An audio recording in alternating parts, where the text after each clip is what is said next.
bringing you all the latest Nottoway County High School and Bearcat sports each week. 10, 15, 20, 25, 30, 35, 40, 45. Starring Aaron Sorensen and John Dykstra on the Maryville Forum Sports Podcast. He ran it back 109 yards. They're not going to keep him off the field. Coming to you from the campus of Northwest Missouri State University.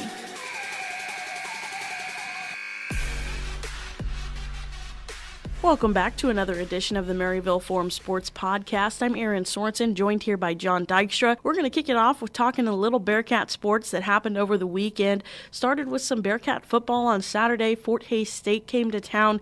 The Bearcats fell 17-16 to Fort Hays. That's the second year in a row here at home that Fort Hays came away with the win. Close game there, tough day for that for those seniors as it was senior day. John, looking into this game, tough game for them. Now we're looking for a split share of the conference. What did the Bearcats kind of take away from this game heading into next week?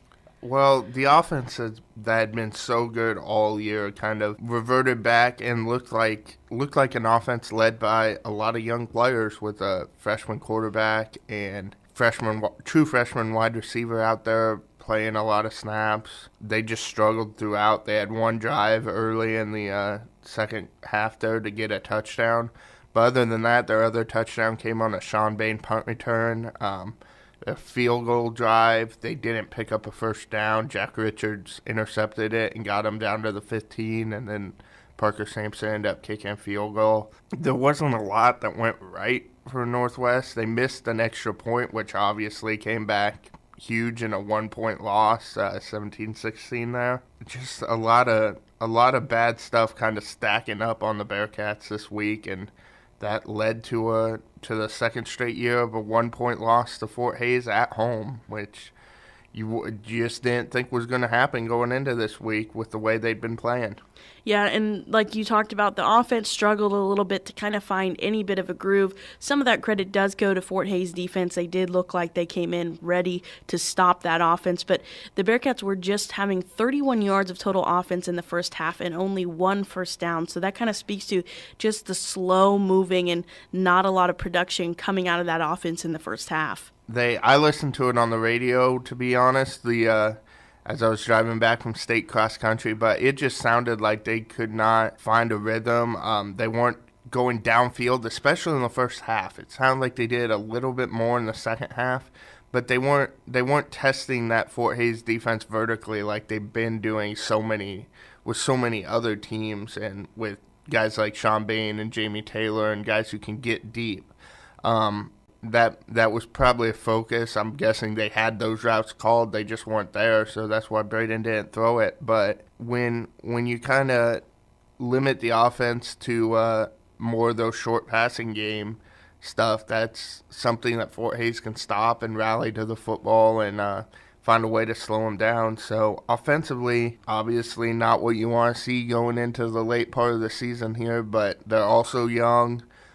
They should learn from it, and I would guess we will see a much better offense next week when they go to Warrensburg to play Central Missouri. Yeah, and like you said, in the second half, things started to move a little bit better. Not necessarily a full-on groove. We would see things that kind of look like the way Bearcats like to play the offense, and then most oftentimes down the stretch, maybe a silly penalty or something was going on. Late in the third quarter, Trey Washington had the interception. That was when it was 17-16 late in the third quarter, and I think Bearcat fans kind of felt that momentum going into the fourth quarter, and it just never really quite turned out for the Bearcats. But like you said, they look forward to next week playing UCM. That kickoff is at 1 p.m., so they definitely look to bounce back and finish off the regular season with a win. Yeah, that momentum is so important, especially when you're playing in front of a home crowd that can kind of try to will you to victory. And even that touchdown drive they had early in that half, they get the touchdown to Tatum, a great catch from what it sounded like. But the next thing they do is they miss the extra point. So you just can never fully get that momentum under you. And Fort Hays was able to take advantage of it. They're a good team. They were also playing a freshman quarterback who performed well in really his first major action of his career to help them get that 14-0 lead very early. and then they were able to hang on. Northwest will, like you said, have a lot to learn from this going into next week.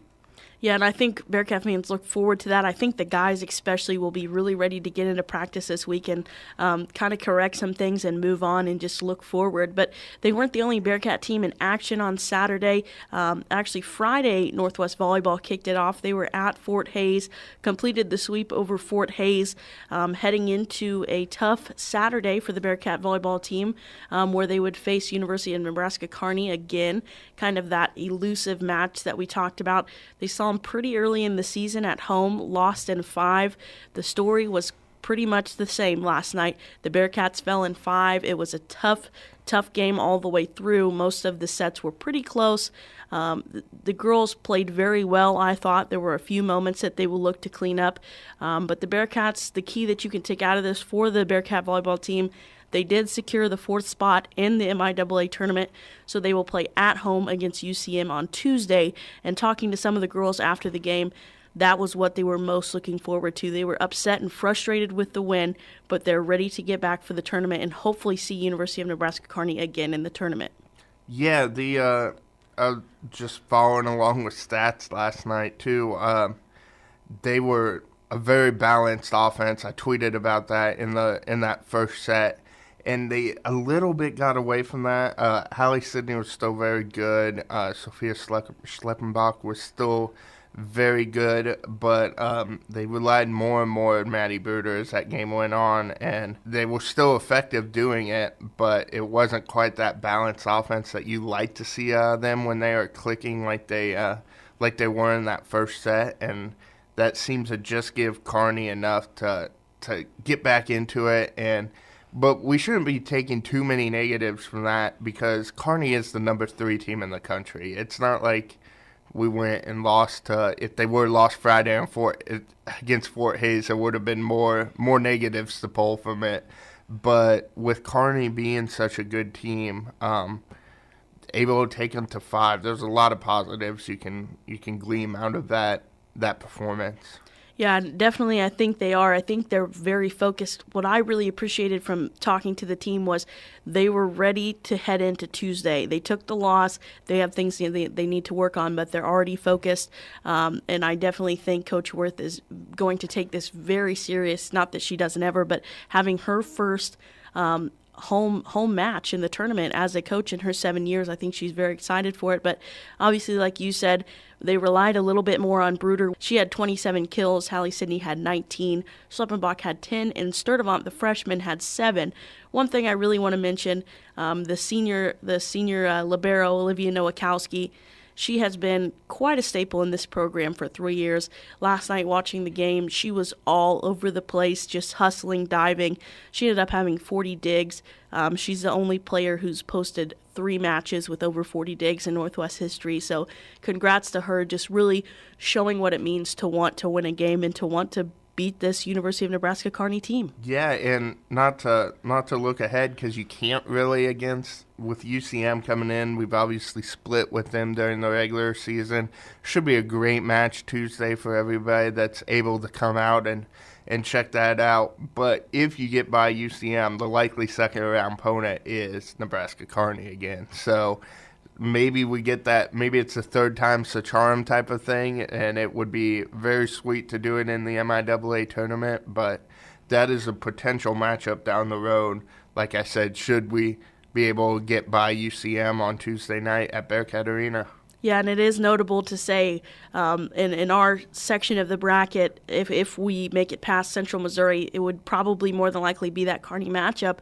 And on the bottom half, you have UCO and Washburn, and UCO actually swept Washburn on Friday. So that 1 and 2 team this whole time has really kind of been Kearney and Washburn, but you could possibly see maybe a 3 and a 4 seed going in for the championship. So you never know what's going to happen. There could be some underdogs that rise up in this tournament. And UCO is a team that I can't get a handle on. I don't watch as much MIAA volleyball as maybe you do, but they managed to beat Washburn on Friday, and that's what set up Northwest with the chance to win and get a share of the MIAA tournament.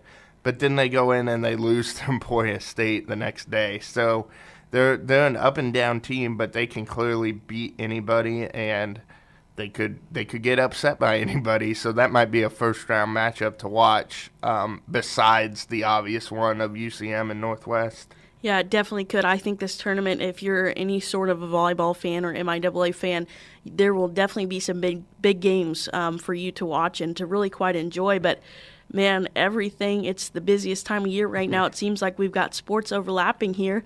We're going to take it over to the basketball court. Northwest men have begun their season last night in St. Joe, and that kind of takes me to my athlete of the week this week. Kind of somebody that's not on a lot of people's radars yet, and that's the redshirt freshman Trevor Hudgens. I was not able to go to the game last night. I was able to watch it, though, on the MIAA network, and man, he just played with no fear. He did not look like a freshman out on the court. Really just kind of, I don't want to compare him to Justin Pitts because, as McCollum said last week, that's not fair to either of them. But just driving to the basket, not being afraid of who's in his way, moving the ball around, scored 25 points, 4 steals, and 5 assists. Just a great game for him. Stayed pretty steady through the whole entire 4 quarters. John, is this an exciting thing for the Bearcats to not only get their first win of the season against a tough opponent, but to see a guy like Trevor kind of take that role and run with it? Oh, it definitely is. He definitely kind of shouldered that lead offensive creator and playmaker role yesterday, and did it. It sounded like I wasn't there either. I listened to it on the radio, but it sounded like he was pushing the ball a lot and kind of doing it a little differently than Justin, getting into that offense really quick, maybe not relying on late shot clock moves like Justin was so great at doing for so long, bleeding that clock down and then finding a way to wheel to the basket. He was being aggressive, and that's what you like to see out of a young guard. The 25 points is really impressive, but he also had a bunch of assists, a few steals. Just good to see him being aggressive and getting after it, and it's what you need out of that point guard spot. So breaking another freshman at that spot is very exciting to see. Yeah, and it is exciting, because if he keeps producing, even though this is just game 1 of his first season, if he continues to grow and produce, this could be a great 4 years for him and for Bearcat fans everywhere. But watching him play last night, obviously right now Joey Wittes is kind of that, you would say, leader out there. He's been with the team. It was nice to see Trevor Hudgens out there too, very calm. A lot of the guys who were looking to him, a couple of times, I think they had 3 or 4 offensive rebounds. They kicked it out. They were looking to Trevor to see what he was going to set up and what they were going to run next. So it was really just a lot of fun watching them all play, watching them click. And an unexpected for me, maybe a lot of other people expected it, was seeing Kirk Finley get the start last night. And he was pretty clutch down the stretch with some big free throws there in overtime to kind of seal the Bearcats' win. Yeah, I don't think the person who makes the game notes for the game was expecting it either, because Kirk wasn't listed as a starter. They had the all-freshman backcourt with Diego Bernard and Trevor back there, but then game time rolls out and Coach McCollum goes with the veteran, and Finley rewarded him. It was a very good game for him. Didn't light up maybe any particular area of the stat sheet, but he sounded like he was just a steady presence out there for him. Good defense, was able to knock down a few shots, grab quite a few rebounds for him, and just do a lot of things out there, a lot of the dirty work out there to let Trevor have the game that he had, let Joey have the game he had, and open things up for them. So definitely a positive with how Kirk performed. Yeah, the other thing that stood out to me from that game was just the workload that those guys put in, especially Trevor with 42 minutes out there and doing what he did and being that so consistent, despite, I'm sure, that being the most minutes he's probably ever played in a game, considering just playing in high school games and not being as long a games. He wasn't the only one. Coach McCollum kind of leaned on that starting unit. and they really performed well out there. Yeah, they did. Like you said, Trevor had those 42 minutes. Joey Wittis had 43, which is not unexpected for any of us because we knew Joey kind of being that veteran out of this team that he was going to get some time. Ryan Hawkins had 45 minutes and Ryan Welty had 42. So a lot of those guys putting in big minutes, really helping the team get to this win, and most of them producing throughout the whole entire game. So fatigue did not really seem to be an issue for those guys at all. Yeah, they definitely just performed well, and they have no rest as we record here on a Sunday afternoon. I'll be headed down to watch them play Ferris State tonight, the defending national champions. They beat the defending national runner-up in Northern State, obviously, yesterday. So have a chance to knock off both finalist teams in the same weekend here. So we'll see if that game can provide the highlights that this one did. But just a great start to the season for such a young team and how they are developing and going into it. I don't know if a lot of people thought they would win yesterday just because they are so young and they are so inexperienced, I guess, and unproven.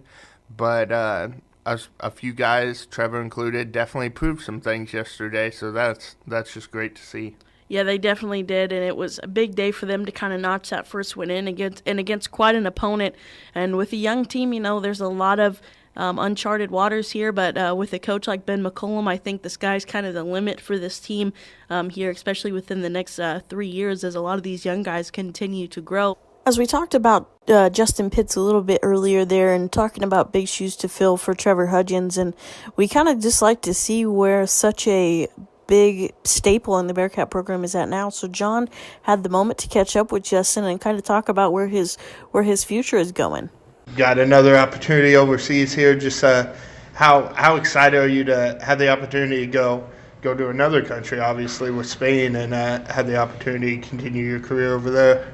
Yeah, I'm just excited to get to playing again. It's been some months, probably seven or 8 months that last time I played, and last time was here, and it didn't end the way I wanted it to end. So I'm just excited to play, and happened in Germany. It was unfortunate that I fractured my foot again, and I had to take about 8 weeks off. So I'm just excited to get over to Spain and meet my new teammates. Is it the same thing that you had here? Is it the same foot and same everything, basically? Same everything. It happened I got over there, I practiced for a week, and then it started to get swollen, and figured that it was the same thing. So. Gotcha. What have you heard about? Obviously, Spain has a good reputation from basketball worldwide and everything. What do you know about everything going into it over there, and what are you excited about? I've heard nothing but good things. It's a good league to start into. So that's what I'm excited about. Good exposure over in Spain. You play good in Spain, you can do a lot of things over in Europe. But other than that, I'm just excited to get over there. Obviously, you've been laid up with the foot for a while. What have you been doing over these last, whatever you said, 7 months to get ready for this next opportunity? And have you been in Maryville most of the time, or what's been going on with you, I guess? When I got back from Germany, I was in Texas for the 7 weeks. Oh, okay, gotcha. 7 weeks, and then once I realized I could play again, I went to the doctor and got the X-rays and all that, and it was healed. So I came back up here, of course, and the past month I've been practicing with the team, doing workouts. Coach Mack every once in a while, playing noon ball with them. So just trying to get back in shape, and it's been fun up here. Love Maryville. Always good to come back. Yeah, Austin mentioned you were involved in those noon ball games. Are those the best to get you ready for professional basketball right there with AP and Ben, obviously, and all those guys? Yeah, it's actually not terrible. Yeah. Actually. You get a lot of conditioning. That's mostly why I do it. It's to get back in shape and get a rhythm for playing again. And then I practiced with them for about 2 weeks before the real season started. So I think I'm in shape and I'm ready to go. Austin said you were kind of the MVP of those games here lately. So what's that been like practicing with these guys? Obviously, they have a lot to replace. I don't have to tell you, but you four seniors being gone, what have you seen from them practicing? How excited are you to kind of, obviously from afar, but to keep track of how they do this year? Yeah, I mean, I'm excited because they're a talented group, but they're young. But I think they're going to be pretty good this year. They got a lot of young guards that are pretty explosive, quick, can knock down shots and create plays for other players.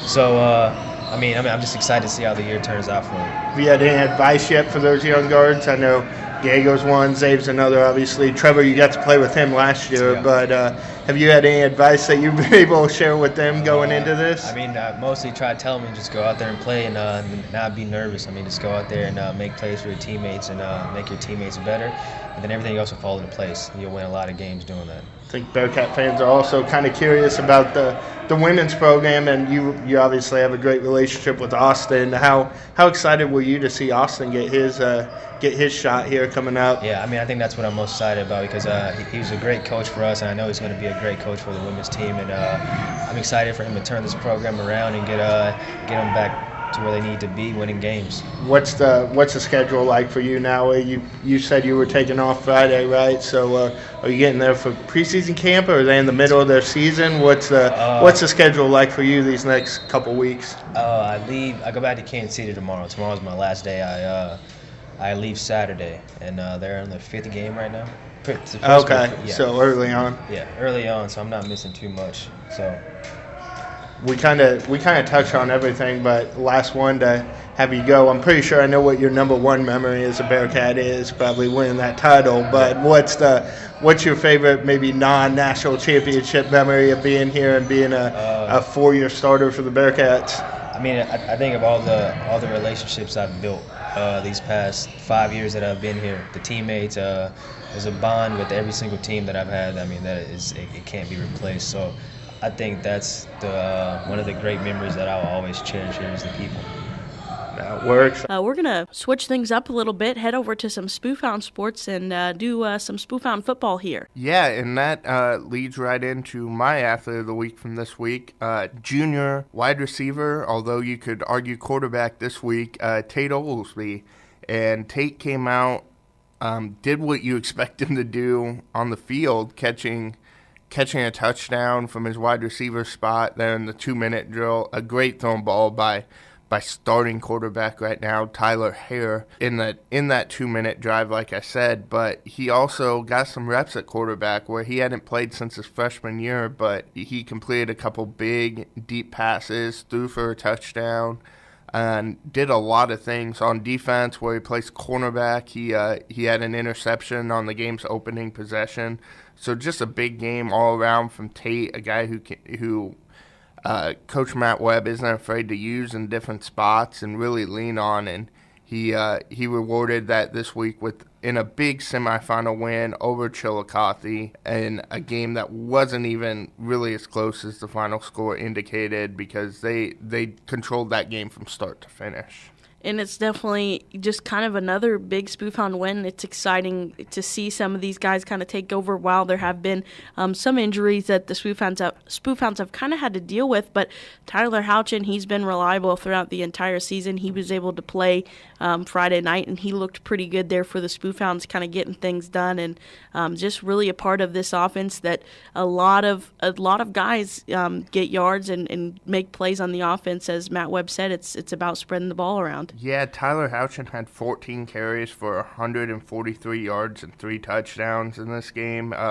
He was just that reliable presence back there that Coach Webb and his father, Matt Houchin, knew that he could just dial up a play. Anytime you give it to him, he's going to get you positive yards. And a big game from senior Corbin Cook as well. He had 7 carries for 88 yards and a 42-yard touchdown on the opening drive. So Corbin's kind of stepped into a little bit of the role that Eli had as that big play back to kind of complement and take some of the pressure off Houchin. And right now it's just really rolling for them. And then you throw in Tate's exploits at receiver. Things are going well for the Spoofhounds right now, and hopefully as we get farther into this playoff action, you're going to get some of those guys back as Eli has his knee injury, and you might see him back this week against Savannah for the district title. And if they get him back, that'll obviously help that offense even more and give them more weapons. Same thing for Ben Walker and Connor Weiss. They each should be approaching that comeback in the next couple weeks here. So that will just continue to give them more weapons offensively. And with some of these guys getting reps that maybe wouldn't have gotten reps against first-team defenses before, the confidence level should just be sky high as those guys come back, and everybody's kind of rolling at the same time here. And you need to, because there's a couple big weeks coming up here with Savannah for the district championship this week. And if you get by them, it's likely Odessa in the state quarterfinals, the number one team in the state. We'll play them in the state quarterfinals at the Hound Pound. So the next couple weeks here should be some good tests for these Spoof Hounds. Yeah, and the Spoof Hounds have been playing very well and getting out to a quick start and really kind of just dominating from there. So if you continue to get some of these guys back from the injury list, that just really kind of adds to the arsenal of weapons that this team has, especially as the strength of schedule continues to grow. Yeah, you get deeper into the playoffs, you get better tests, and that's every week here. Savannah is a good team. Maryville was able to handle them fairly easily in Savannah just a couple weeks ago, but that was with guys like Eli Dallas and Ben Walker and Connor Weiss in the lineup. So without maybe at least a couple of those guys, it's going to be a tougher test this week. But some of those guys stepping in, one in particular has really stood out, and that's Tyler Hare at quarterback. The junior played behind Will Walker last year when Will led him to state, and now Ben, a sophomore stepping in, has played behind him too. So this is his opportunity to really shine, and he's taking advantage of it. Like I said, the most impressive drive of the night was probably that 2-minute drill to get him another touchdown at the end of the half there, and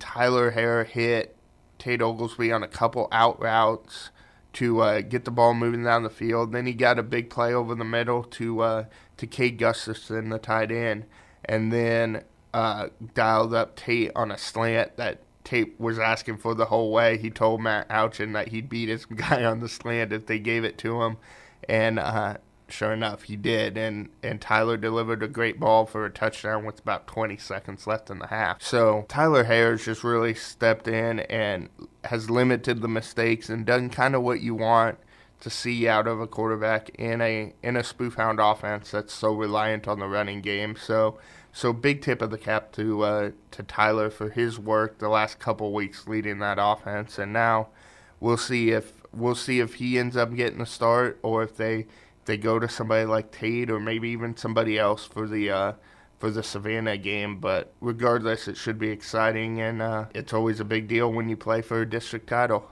Yeah, I'm sure Spoof Hound fans have loved every minute of watching this team, and I'm sure they're very much looking forward to the rematch with Savannah, and they hope that the second meetup goes just about as same as the first one. We're going to switch gears here a little bit. Cross country just kind of wrapped up in the area. John, what did you see from some area athletes? There were some good performances out there. Like I said, in Jefferson City on Saturday, Ashley Riley, she's now a 4-time all-state runner, state champion last year, so a little disappointing, I guess you could say. She ended up taking 4th this week, but that's because of a absolutely stacked freshman group of runners in Class 1. A pair of twins from Blue Eye won it. They took 1 and 2. And then another freshman from Marion County took 3rd. So, and Ashley knew going in that those were going to be her top competitors, and she ended up 4th just behind, especially the second twin and the Marion County runner. She was just off their pace, and for that race, it was just really interesting to see all those young runners, because Ashley's kind of the vet there, the senior, taking 4th, but the other 4, the top 5, were all freshmen. So pretty exciting for if you're a class 1 cross country fan.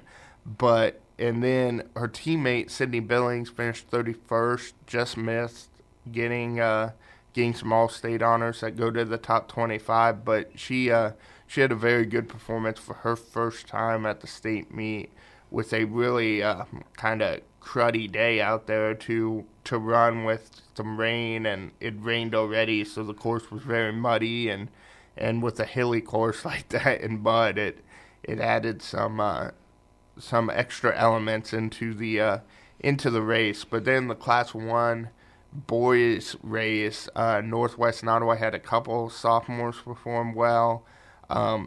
Preston Bateman, after he was angry with how he performed in districts, taking 10th at districts when he thought he should have been better than that, he finished just outside the top 50, which is a great spot for him to, in his first state action as well, to do that well.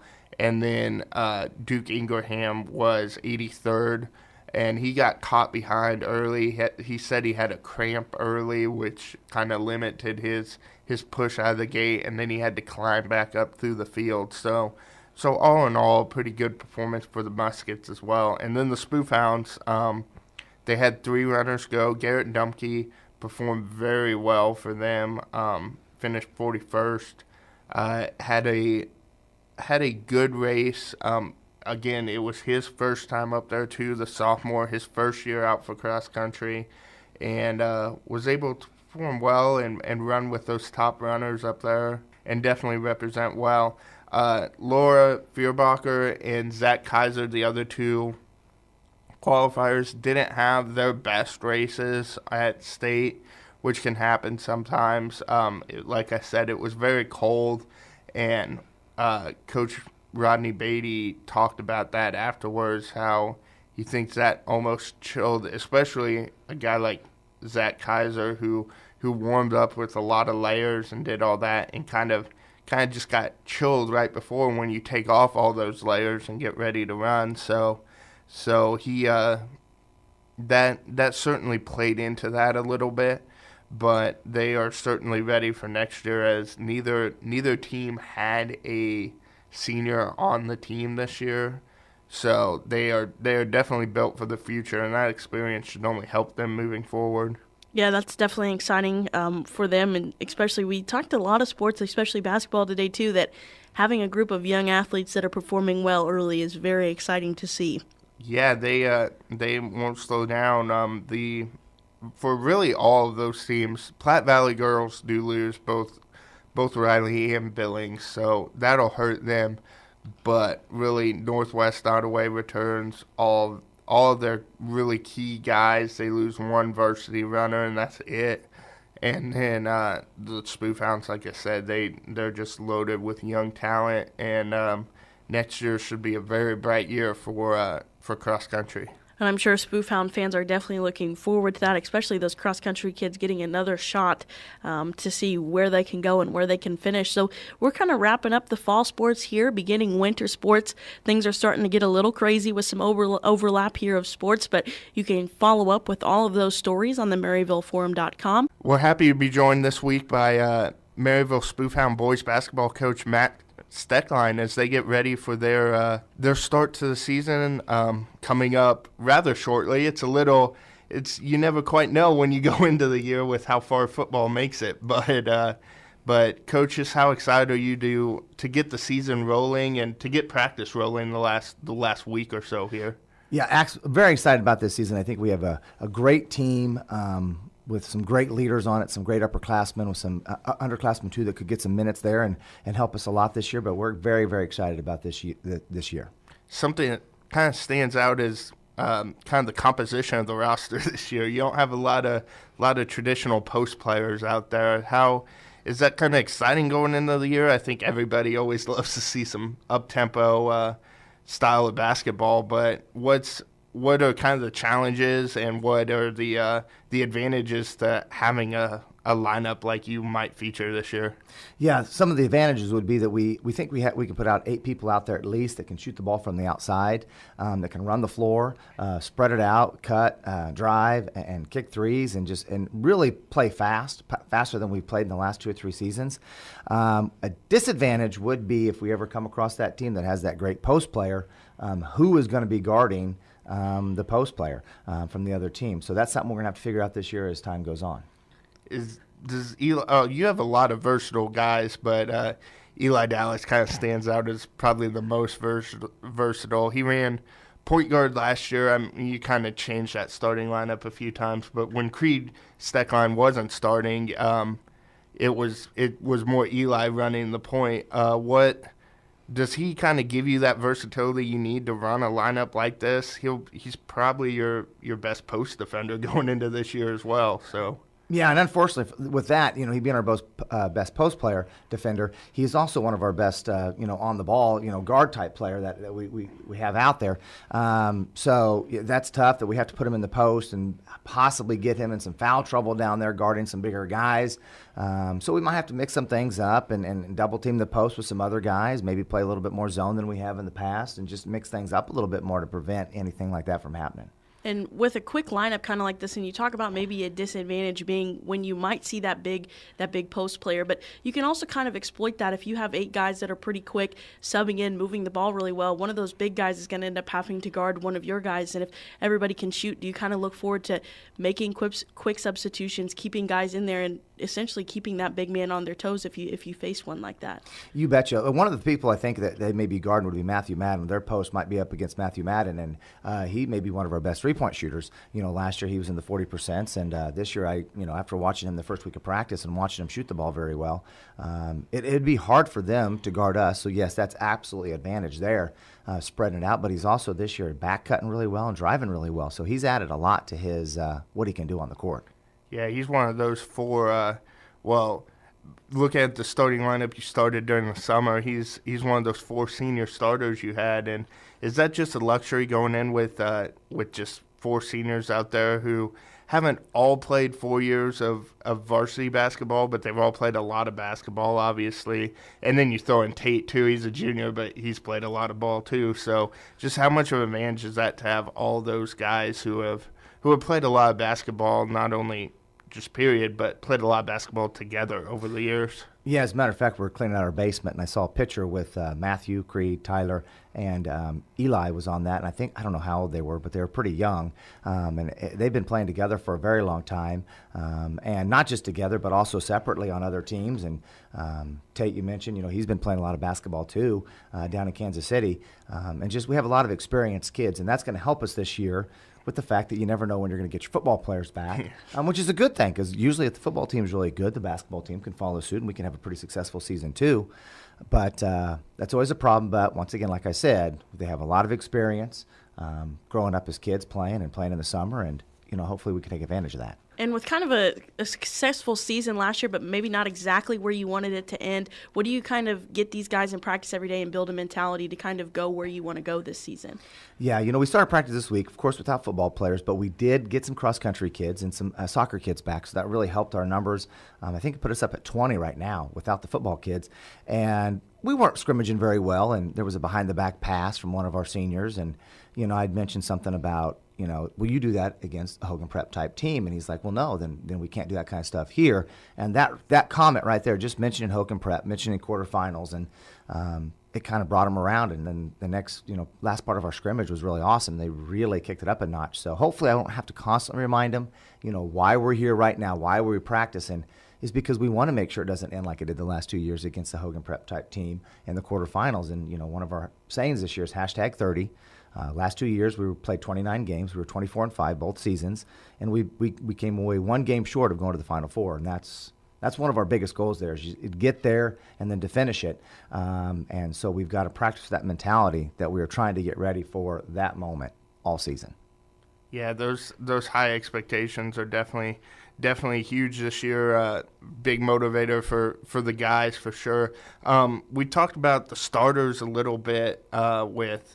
In case anybody's missed the potential starting lineup, at least Creed Stoecklein, Eli Dallas, Tate Oglesby, Matthew Madden, and Tyler Houchin all have played a lot of basketball. But who are some of those guys off the bench that you're really hoping to see step up this year. And with a faster style of pace, you probably need to use that bench maybe even a little bit more this year. So who are some of those guys off the bench that really stand out, especially in the early going in practice here and with all the stuff you guys did over the summer as well? Yeah, based off the summer, and then just getting Jaden Hayes back from soccer, because they had a really good soccer season this year, come up a little bit short against St. Pius, but him coming back and his defensive, he's not very big looking, but he must have the longest arms because he gets so many steals and can do so many good things, and I really look for him to really add to that rotation and play a tremendous amount of minutes, and very exciting what that kid can do. And then after that, we have sophomore Ben Walker, who played a lot for us this summer, played a lot of varsity minutes this summer, and looked really good too. And just he was that guy that just fed off those upperclassmen. He'd basket cut, he'd do this, and then we'd find him, and he'd get easy shots inside. And then Tylen Perry was our 8th kid that got a lot of minutes. And, the other day in practice, he looked really good. He was hitting some shots from the outside. He's really worked on that outside shot. And just his driving and his up-tempo speed that he can do has been tremendous. And then, we've got other kids that have never gone out before. We have a kid from, a couple kids transferred from another school that, it's hard to tell because some of them are still in football. Yeah. What they're going to be able to add to it, I have no idea because some of them I have never seen. And then some of them, we don't get to see with our mix until – and I unfortunately told him, I said, listen, you're going to walk into this. We're going to have a game on maybe Tuesday, and you may only get to practice on Monday. So, we'll have to just wait and see where you land. So you never know at the end of the season who's actually could be out there playing, but very excited. Yeah, that's the extra element you guys get. There's the possibility, hopefully not a very likely possibility, that you play on the 20th against Jefferson, or the next week is the Savannah tournament, which you could play in, but of course the week after that is the state championship game for football. So it could be all the way to a season opener on December 3rd or December 4th, which would be that Tuesday at Benton. So with one day of practice before, so that's always a fun way to start the season. Is that almost more of a challenge for the guys you do have in practice right now, because they get a month plus of practice before possibly the first time they can actually play? Absolutely. Right now, those boys that are in there right now, we have shot so much. That's been our focus this year, is just become better shooters. Once again, we have the 8 kids we think that can shoot the ball well from the outside, so we have been firing up a lot of threes, and we've been tracking and recording those numbers. But yeah, that's one thing that's going to help us is having those guys there. And we fully expect, in our minds and coaches, we think we're going to play 4 games without them. The football boys have been so successful the past 2-3 years, or even further than that. So we just got to go in thinking we're going to play 4 games without them, and we're going to have to do the best we can and fight to do the best that we can during that time period. Oh, so the plan is to play the Savannah tournament regardless of – okay.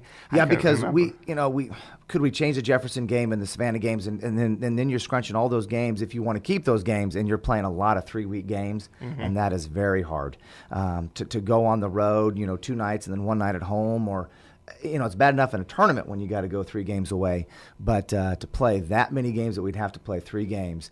It's not easy, and it's not good. You have injuries, and then you need those times, and those kids need a little bit more time in between games. Could that end up really benefiting you guys then down the road? If you do end up playing that, to have a guy like Jaden or somebody like that playing instead of Eli or instead of Tate or stuff like that, will that be important for them to kind of get that confidence up? I know we talked about it a lot with football, with Eli being out and Connor Weiss and Ben Walker being out, other guys gaining that confidence. Will that be important to not only have that confidence in practice, but have that confidence against other teams for that bench unit especially? Yeah, we think so. With those kids getting those minutes and that confidence that comes with it, because we think if we could be the very best that we could be at the end of the season, we have 8 kids or 9 kids, or who knows at the end of the season, but you have these number of kids that all are feeling very good about themselves, and they have had a lot of success, and we think that those 4 games could give us that. Whether we end up on top, went up 2-2, or where we end up 4-0, 0-4, whatever, that doesn't really matter. As long as those kids have great games and gain some confidence in those games, at the end of the year, we think that that will really help us. And we saw an example of that last year with Eli missing early because of another knee injury in football, and Tate Oglesby was the one that really stepped up and had some huge scoring games, and that obviously translated into the rest of the season. Aside from that, though, who are some all those 8 players you mentioned are guards for the most part. So if you do face somebody where you need a little bit more bulk in there, or do you have some guys who have kind of have stood out a little bit in practice or even in JV last year that hopefully can step in and do some of that dirty work inside for you and limit a guy like that? Yeah, one of the kids, Talon Nolan, is a junior. Played some post for us this summer, played JV varsity. Looking for him that he might have to be the one that has to come up and play some of that time. But like I said, it's just hard to tell until we get everybody back there. You know, I was making our lineup, and there's so many G's for guards and not very many F's for forwards. You know, and Mark Gustafson's another one, a young guy. I mean, he just keeps getting taller and taller and taller. You know, I saw him at church the other day, and he's the tallest head in that building. And he could be a factor, hopefully, you know. You never know when. He's pretty raw, but he's got some talent there that we got to work with. Yeah, seeing him stand on the football sideline, there's a helmet that's just up there above everybody else's, and that's Mark over there. So. And kind of that's definitely reassuring to you to have a couple guys that if you need to bring in, you can to kind of play those bigger roles. But not to beat a dead horse here, but the story kind of looks like your team is going to be very quick moving, a lot of guys contributing. One of the things that's very interesting to me is you talking about having 8 guys that can shoot, and especially maybe playing a couple games without those football guys. Does that give your team a lot of confidence as moving into closer games, end of the season games, where you've got 8 guys that can take that last shot and be confident in doing so to kind of put you guys where you need to be? Oh yeah, we'll play some teams that we know who's going to be the guy that's going to shoot that ball. And I think a lot of people think it might be Eli or Tate, but we've got other guys out there. Tyler Houchin, I mean, the kid can just shoot. And then Creed Matthew also. This first week of practice, they've been just shooting so well. At one point, I think during practice, Creed had 9 in a row, hitting threes, and just. They all can shoot the ball really well. Like I mentioned, Tylen Perry, he's also shooting the ball much better than he ever has in the past, and that's much tougher to guard. You cannot narrow it down on 1 or 2 guys, and then you hope these early games give those other kids confidence. I can shoot the ball if I'm needed to at the end of the ball game, and give you a much better chance to win. Yeah, and spreading the floor like that, I think, will definitely give you guys that edge, even if you have to play a team with a bigger guy, like we said earlier, spreading the floor and giving all those guys better opportunities. It's the formula that's worked for Northwest pretty good in the last few years, so can't argue with that. You've also got, though, one of those guys spreading the floor is Creed, like we mentioned a few times. The coach point guard father son relationship going on there. So how much fun has that been to have Creed? He'll have an even bigger role this year, obviously, and how much fun has that been to balance that with your son, obviously, out there? Oh, it's a lot of fun. You get to go to practice, and then your son's also there, so that's always exciting. And just watching his development, and his ball handling is just really, really good. And I think with him, if he just start believing in himself a whole lot more, he could be. I mean, I've seen stretches in last year's games where he would just hit a shot, he'd make a move, he'd drive, he'd do this, he would dish it to this kid. And the more he believes in himself, the better our team will be, because then he can bring that much more. Yeah, if people haven't seen that, just Creed's ability to find guys. We saw it last year in the Hogan Prep game with the big alley-oop to Eli Dallas, and all those guys kind of being connected there has really helped going into hopefully another great season for you this year. But we thank you for joining us today, Coach, and appreciate you coming in here on a Sunday afternoon, and we look forward to seeing what you guys can do this season. Yeah, thanks for having me. That is it for our episode today. As always, I'm Aaron Sorensen, joined here with John Dykstra on the Maryville Forum Sports Podcast. Bringing you all the latest Nottoway County High School and Bearcat sports each week. 10, 15, 20, 25, 30, 35, 40, 45. Starring Aaron Sorensen and John Dykstra on the Maryville Forum Sports Podcast. He ran it back 109 yards. They're not going to keep him off the field. Coming to you from the campus of Northwest Missouri State University.